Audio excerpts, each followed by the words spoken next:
What's up, y'all? Week 2 of goals, and you can take a wild guess. We're talking about goals, setting, achieving goals, and not just normal goals, God-sized goals. We set goals all the time, right? I got to finish my homework by 7 o'clock so I can watch this show or go out with my friends. Or I got to make this volleyball team or basketball team or football team. Or I have to get my crush to notice me. I got to text them this amount of times, not too soon, but not too long. But here's the thing. After you set a goal, let me ask you this question. Have you ever felt stuck? Like, you set this goal and you're starting to move towards it, and then you feel like, I don't know what to do next. I think we've all been there before where we set a goal and then we kind of got stuck. And there's this quote that I've heard recently, and it says this: a goal without a plan is just a wish. Like, a goal without a plan is just a wish. And so today we're looking at how we can begin to plan and prep to achieve our goals, because like this famous author said, a goal without a plan is just a wish. Now, while some of us may be more naturally talented than others in certain areas, we're all capable of accomplishing big things, and God gives us all the ability to solve problems and make those things happen. But to accomplish anything, we usually need a plan. So what's a goal that wouldn't be possible without a plan? It might be like a spiritual goal, like spending more time with God regularly. If you don't have a plan for that, it's probably not likely going to happen. Maybe a mental goal, like learning something new. If you don't plan to sit down and teach yourself or read about it, most likely it's not going to happen. Maybe it's a physical goal, like trying something new, like a new activity or being stronger and faster. But if you don't have a plan to achieve that, most likely you're going to end up on your couch doing nothing, watching Netflix. Maybe it's a relational goal, like being a better friend or kinder to your family. But if you don't have any action steps out of that, you're just going to punch your brother or sister again or yell at your mom again. But if you begin to put stuff into practice and have a plan for it, then you'll be able to accomplish your goal. And these are all good goals, but without any plans, they're just wishful thinking. So let me ask you this. Pause this video right now. Do you have any goals, maybe the one from last week, to where that you've put a plan together? Or do you have any goals in your head now that are plan-worthy goals? So pause this video, talk about it with your friends. So I can remember 6 years ago, a group of student pastors got into a room and talked about this idea of United. It was a plan that we had, or a goal that we had, that churches would come together for a weekend and students would see their friends and meet new friends from their schools and realize they're not alone in their school, and that they could impact their school greater knowing that there's other believers with them. And so we went into planning, and we planned and we planned and we planned, and we were able to pull it off. And then 6 years later, it's just continued to grow and get bigger and better. And all because of, we feel like this is a movement that God is making. But I don't say that as a way to brag about how good I am, because it took a team of people to do that and accomplish it, and it does each week. I tell you this, though, because if I can do it, you can do it. If I can do it, you can do it. And if you're not convinced, maybe the next part of the story of Nehemiah will convince you, right? So let's recap just really briefly. Last week, we're looking at the Old Testament Nehemiah. The book was written around the time Jerusalem was destroyed. People were exiled or taken captive. But one day Jewish people return, and now Nehemiah is seeing people return, and he wants to rebuild the walls because he wanted to see Jerusalem restored. And he, inspired by his love for the people and for his love for God, Nehemiah set this God-sized goal of rebuilding the walls so that God's people would be protected and God would be honored. So Nehemiah had a goal, but what about a plan? All right, so if you remember from last week, the first thing Nehemiah did was spend time in prayer. He fasted and he prayed for months. Pause this video and read Nehemiah 1, verses 4 and verse 11.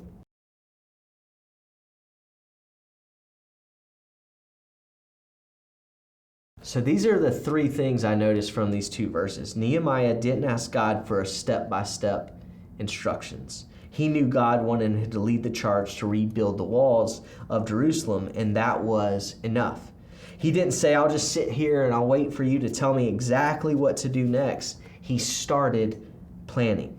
And by the time he reached the end of his prayer, Nehemiah was already working on a plan. He asked God to help him be successful in what he was about to attempt. I was a cupbearer to the king. This was helpful information for us to know, but I think it has another purpose. It shows us Nehemiah was making note of the resources that God had already given to him. As a cupbearer to the king, he had access and influence with the most powerful person in the kingdom. So to sum it up, I guess you could say this: Nehemiah planned while he prayed.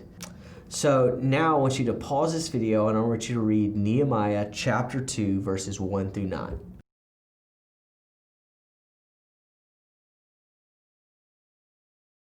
So by a show of hands, which I couldn't see, but your leaders can see, let me ask you this. Are you currently thinking, why are we reading all of these boring details? Like, if that's you, just stick with me for a few moments, trust me. But in these verses, we discover that Nehemiah hadn't just been praying and casually planning. He had been preparing in great detail. The king asked Nehemiah why he looked so sad, and guess what? He had an answer prepared for him. The king asked Nehemiah what he wanted. Guess what? He had a request that he prepared. The king wanted to know how long the journey would take, and guess what? He had a timeline prepared. And since the king seemed pretty open to this idea, Nehemiah also had a huge list of requests prepared. So throughout this process, Nehemiah continued to talk to God in prayer, but he didn't wait for God to do the work. He used his strategic mind that God gave him to plan and prepare while he was waiting for the right opportunity. Because Nehemiah had prepared in detail for the opportunity he hoped he would get to speak to the king, God arranged the perfect moment, and Nehemiah was fully prepared to take advantage of it. So to sum it up, once again, Nehemiah prepared while he prayed. Nehemiah had already had a plan in place, and now it was time to recruit others to help him make this possible. But first he needed to figure out how to deal with the people who definitely didn't want his help. So pause this video, read Nehemiah chapter 2, verses 10 through 20.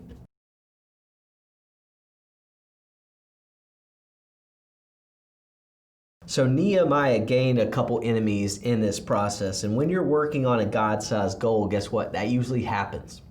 But once again, Nehemiah, he was ready for that. He wasn't naive. He expected people to oppose him. He knew how to hold his tongue and keep his plans secret from people who opposed him. He was wise about who he trusted. He figured out ways to bypass people who opposed him so he could recruit and share his vision for his God-sized goal, and he surrounded himself with the right people. To sum it up, Nehemiah planned for opposition. God gave Nehemiah a huge task: rebuild the walls around Jerusalem. But God also gave Nehemiah everything that he needed to make it happen. Nehemiah had access to God through prayer. He had his God-given talents, abilities, and his passions. He had resources, opportunities, connections God had given him, and he had other people. And although Nehemiah's God-sized goal probably scared and overwhelmed him sometimes, he didn't give up, and he didn't wait for someone else to handle it. Instead, Nehemiah made a plan.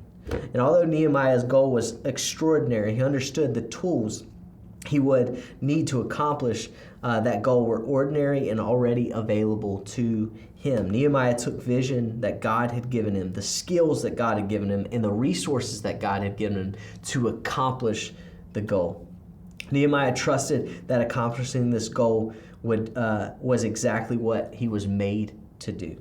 Just like that, and just like Nehemiah, you are designed for God-sized goals. You're designed for God-sized goals. And if you're not sure what you think about God right now, or if you're not sure you have any God-sized goals in your life, that's okay. what I'm going to share with you, I think will still help you accomplish your goals and the goals that you currently have. So if you think you might have a God-sized goal growing in your heart, that's awesome. Maybe you wrote something down last week and you've been thinking about it ever since. Either way, there are 4 things I see in Nehemiah's story that I think can help us turn our God-sized goals into plan of action. So God designed you, just like God designed Nehemiah, with everything you need to accomplish the goals that God's put in your heart. You've got these things, you got you. We all have days when we feel insecure about who we are or what we can do, but God designed you with care, intention, and purpose. And when God gives you God-sized goals, ask, what do I bring to the table? Like, how can I contribute?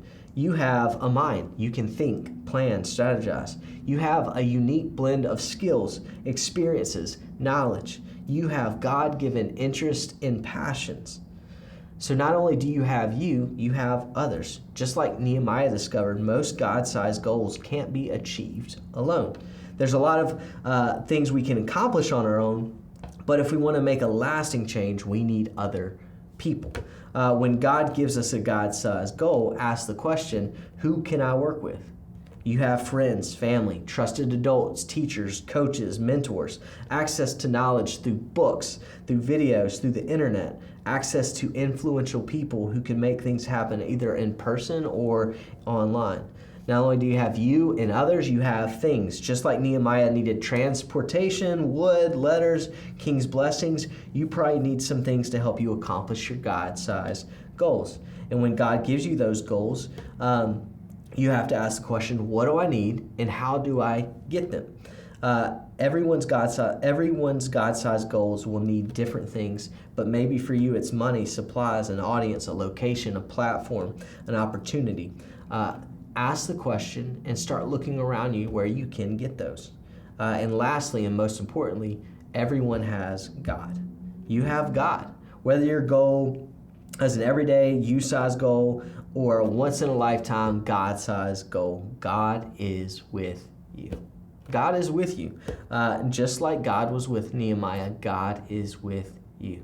You just have to look for him. You have to listen for him. So like Nehemiah, God probably isn't going to give you a step-by-step plan to achieve your God-sized goals. But guess what? That's okay. You don't need one because you already have everything that you need. Like Nehemiah, you're designed for God-sized goals. So look at you, look to others, look to things, and most importantly, look to God to figure out how to accomplish your goals. I hope you have a great week, and we'll see you guys next week.